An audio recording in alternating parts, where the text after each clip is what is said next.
नमस्कार, मैं तरुण वर्मा और मैं एक क्लिनिकल साइकोलॉजिस्ट हूँ।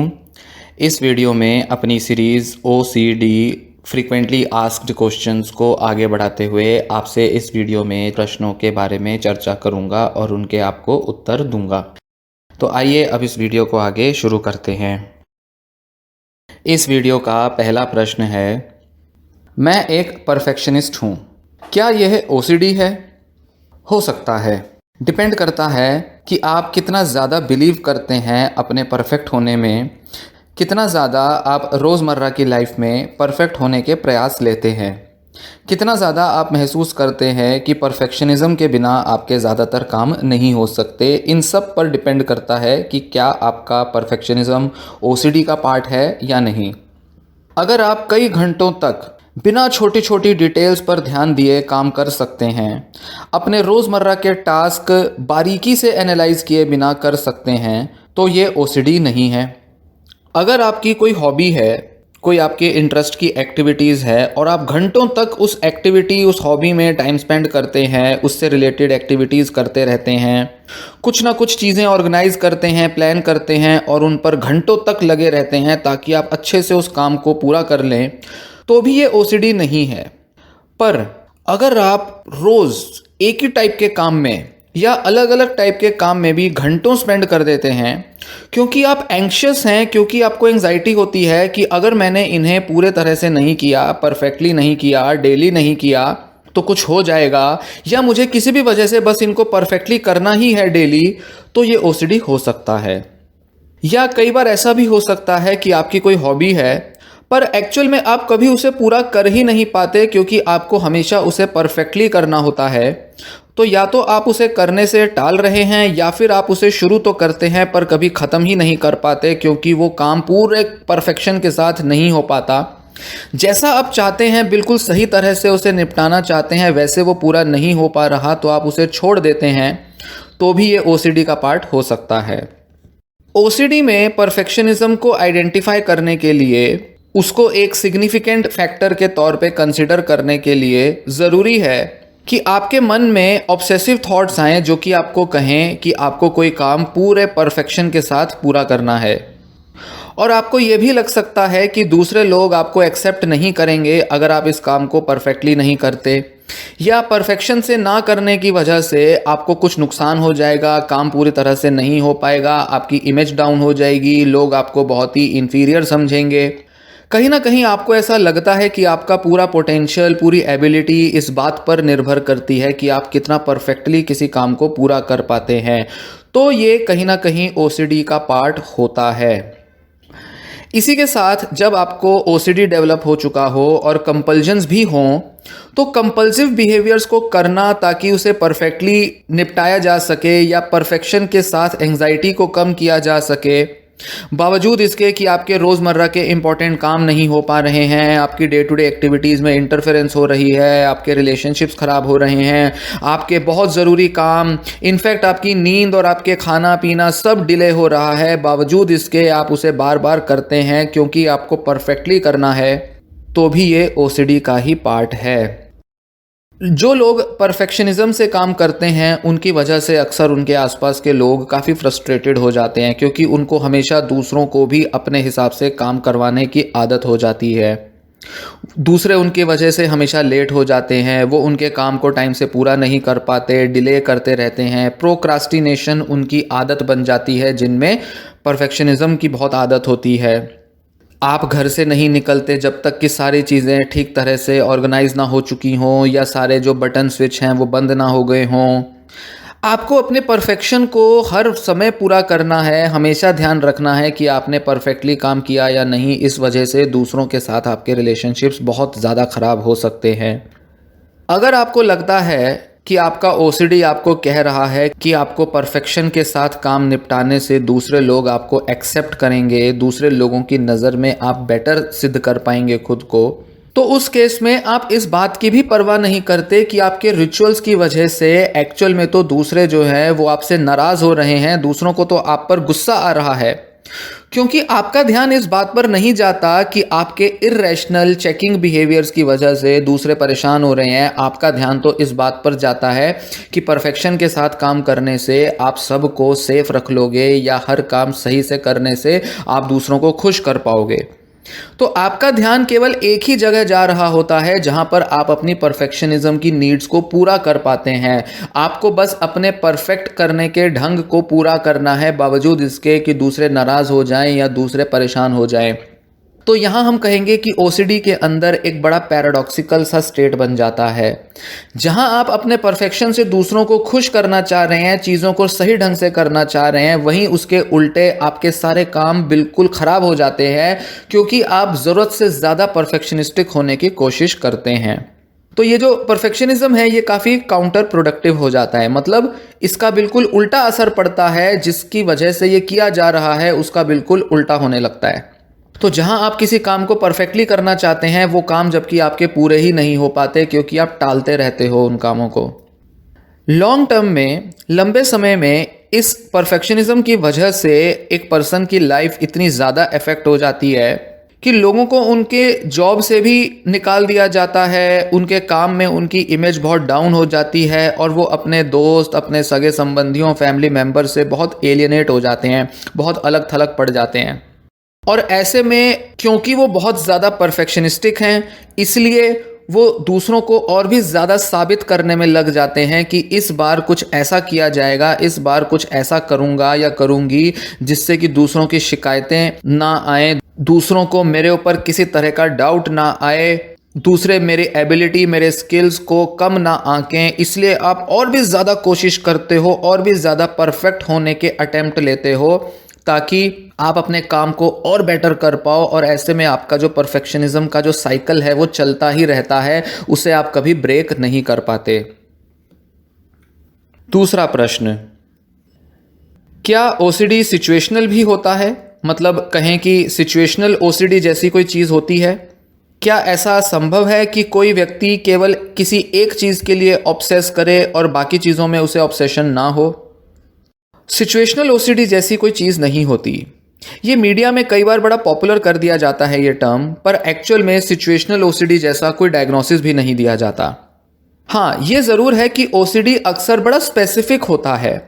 ज़रूरी नहीं कि हर पर्सन जिसको ओसीडी हो उसको करीब करीब अपनी लाइफ के हर चीज़ के लिए ऑब्सेशन होता हो। इनफैक्ट जिन लोगों को एक ही टाइप का ओसीडी है, जैसे कि मान लीजिए क्लीनलीनेस और वॉशिंग कॉन्टेमिनेशन वाला ओसीडी है, ज़रूरी नहीं कि सारे के सारे लोग एक ही टाइप से कॉन्टेमिनेशन ओसीडी के बिहेवियर्स को शो करते हों। हो सकता है कि किसी पर्सन के ओसीडी में केवल उसका बाथरूम और टॉयलेट ही केवल फोकस में हो, और किसी पर्सन के लिए अपने कपड़े और अपनी अलमारी फोकस में हो सकती है, उसको लेकर उसमें ओसीडी हो सकता है। तो किसी पर्सन को अपने गैजेट्स या अपनी पर्सनल बिलोंगिंग्स को लेकर क्लीनलीनेस और वॉशिंग का ओसीडी हो सकता है। किसी पर्सन को अपने जेनिटल्स, प्राइवेट पार्ट्स को लेकर ओसीडी हो सकता है। तो किसी पर्सन को घर के किसी दरवाजे या अलग अलग जो फर्नीचर होते हैं उन पर लगी हुई गंदगी का ओसीडी हो सकता है। तो अलग अलग लोगों को अलग अलग टाइप से ओसीडी देखने में आता है।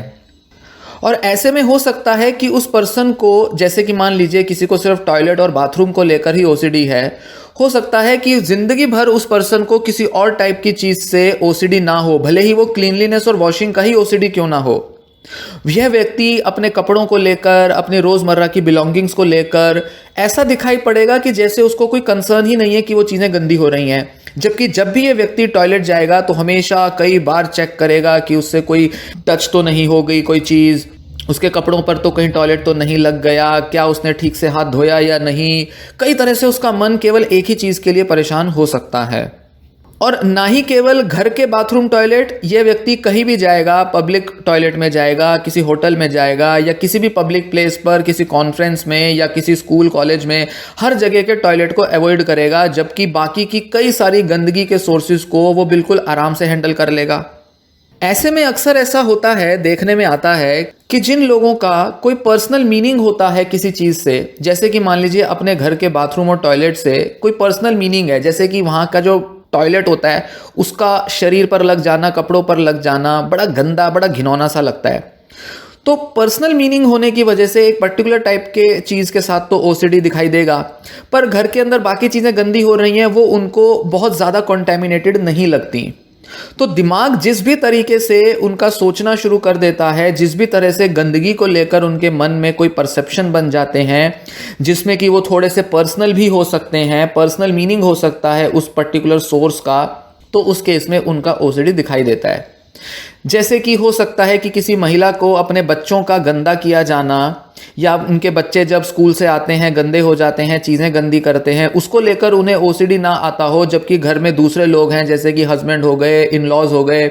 उनके द्वारा फैलाई जाने वाली गंदगी को लेकर उनमें ज़्यादा ओसीडी हो सकता है। तो बच्चों के साथ इमोशनल अटैचमेंट है, तो इस वजह से उनके द्वारा गंदा किया जाना उन्हें फ़र्क ही नहीं पड़ता। पर बाकी के लोगों के साथ उस लेवल का इमोशनल अटैचमेंट नहीं होता जितना कि बच्चों के साथ है, तो ऐसे में बाकी लोगों के द्वारा कोई चीज़ का छुआ जाना या किसी चीज़ का गंदा किया जाना उनके ओसीडी को ट्रिगर कर सकता है। जैसे कि ओसीडी भी किसी एक पर्टिकुलर चीज़ को लेकर फोकस्ड होता है, उसी तरह से जब ट्रीटमेंट किया जाता है थेरेपी में, साइकोथेरेपी में, ERP मतलब एक्सपोजर एंड रिस्पॉन्स प्रिवेंशन की मदद से जब एक्सपोजर थेरेपी की जाती है, तो उस केस में भी जो ओसीडी का जो एक्सपोजर दिया जाता है वो सिर्फ उसी पर्टिकुलर ऑब्जेक्ट और सोर्स को ही लेकर दिया जाता है।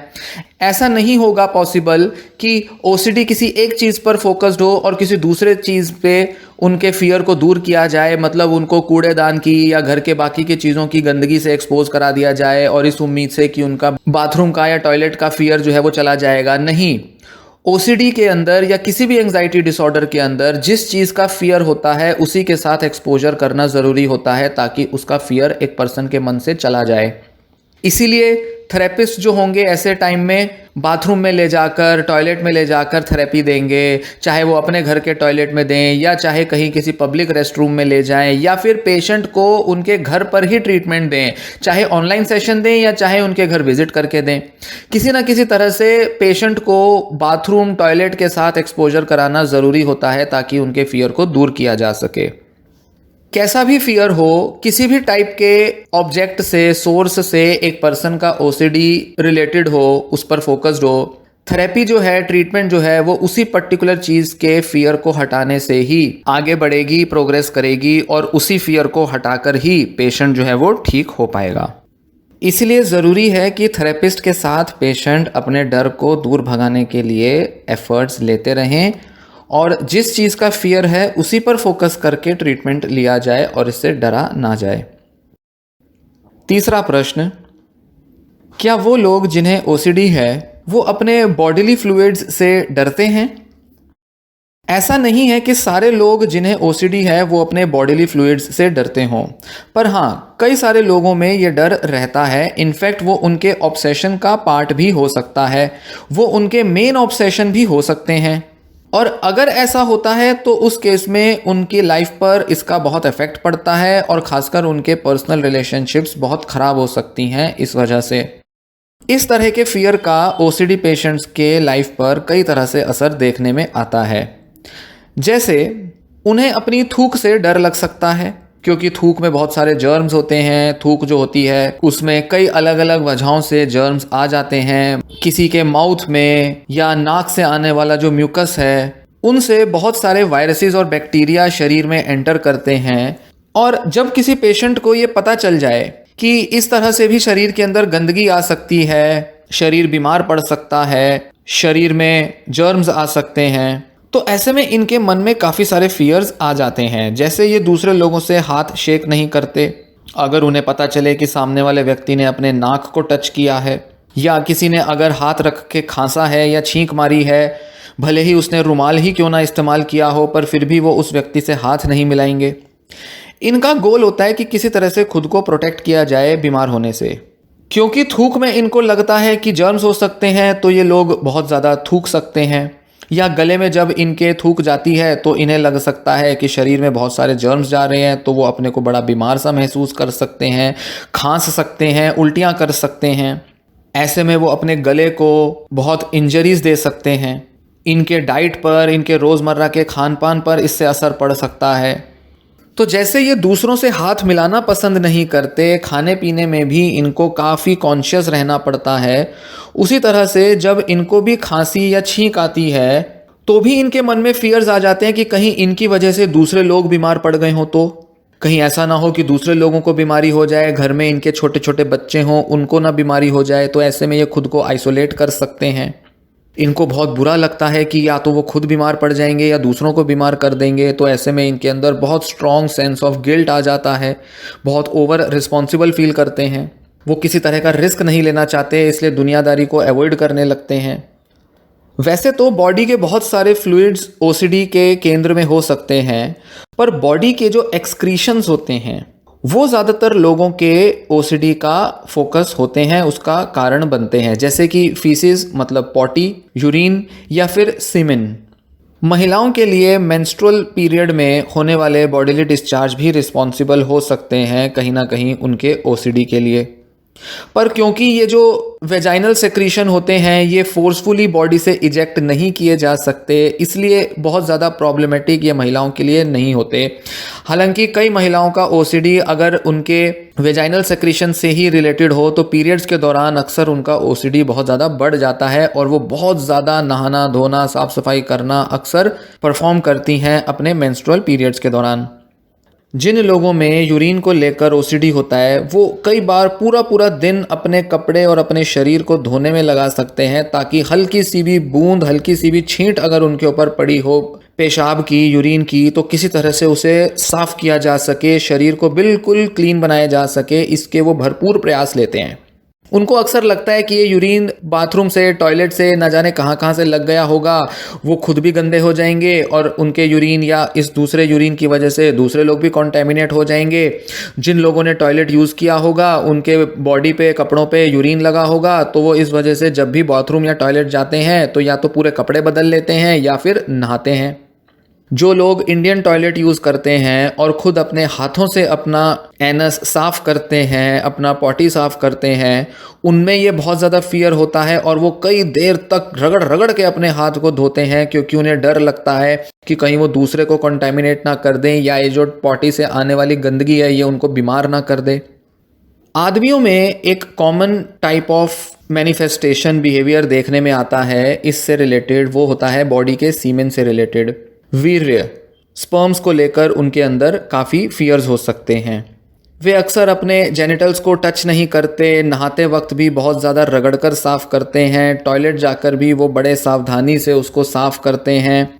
ऐसे आदमी लोग कभी मास्टरबेट नहीं करते क्योंकि उनमें सीमेन के निकलने का डर रहता है और लगता है कि इससे पूरा शरीर गंदा हो जाएगा, कपड़े गंदे हो जाएंगे। और कभी किसी वजह से अगर उनको नाइटफॉल हो जाए या कभी वो गलती से ना चाहते हुए भी मास्टरबेट कर लें तो ऐसे में उनके दिमाग में बहुत ज़्यादा डर आता है और वो अपने सारे कपड़े लॉन्ड्री में डाल देते हैं, धो देते हैं। और अगर कभी सो रहे हों और सोते वक्त नाइटफॉल हो जाए तो सारे कपड़े, रजाई, चादरें सब धुलवाते हैं ताकि किसी तरह से उनका सीमेन जो है वो बिस्तर पर, चादरों पर फैल ना जाए, जिससे कि उनका शरीर गंदा ना हो जाए। इनफैक्ट उनको ये लग सकता है कि अगर ये सीमेन उनके कपड़ों पर लगा रह गया तो कहीं औरतें प्रेग्नेंट ना हो जाएं, घर की औरतें प्रेग्नेंट ना हो जाएं, अलग अलग जगह पर सीमेन के पड़े रहने से। इस चीज़ का भी उनको बहुत फियर रहता है। उनको लगता है कि किसी दिन उनको नाइटफॉल हुआ या उन्होंने किसी तरह से मास्टरबेट किया तो ये जो सीमेन है ये कहीं ना कहीं तो बाथरूम में, टॉयलेट में या किसी कपड़े पर कहीं ना कहीं पहुंच ही जाएगा किसी ना किसी तरह से। और जब कोई महिला वहां पर से गुजरेगी या किसी बिस्तर पर या कुर्सी पर बैठेगी तो उसके कपड़ों से घुसता हुआ सीमेन जो है, स्पर्म्स जो है, वो उसके शरीर में चला जाएगा और उसको प्रेग्नेंट बना देगा। इस तरह से सीमेन को लेकर जो ऑब्सेशन होता है, जो उनके मन में जो इर्रेशनल थॉट्स होती हैं वो इतनी ज़्यादा हो जाती हैं, इतना परेशान कर देती हैं कि एक पर्सन जो है वो अपनी सेक्सुअल हेल्थ को लेकर, सेक्सुअल परफॉर्मेंस को लेकर बहुत ज़्यादा वरीड रहता है, बहुत ज़्यादा परेशान रहता है और ऐसे में बार बार अपने कपड़े धोता है। तो महिलाओं में, पुरुषों में इस तरह से अलग अलग टाइप के बॉडीली फ्लूइड्स को लेकर फियर्स देखने में आते हैं। इस वीडियो में बताए गए प्रश्न और उनके उत्तर आपको पसंद आए हों तो वीडियो को लाइक करें, वीडियो को शेयर भी कर दें। यह वीडियो मैं यहीं समाप्त करता हूं। वीडियो सीरीज़ के साथ बने रहें और भी अन्य वीडियोस देखते रहें। धन्यवाद।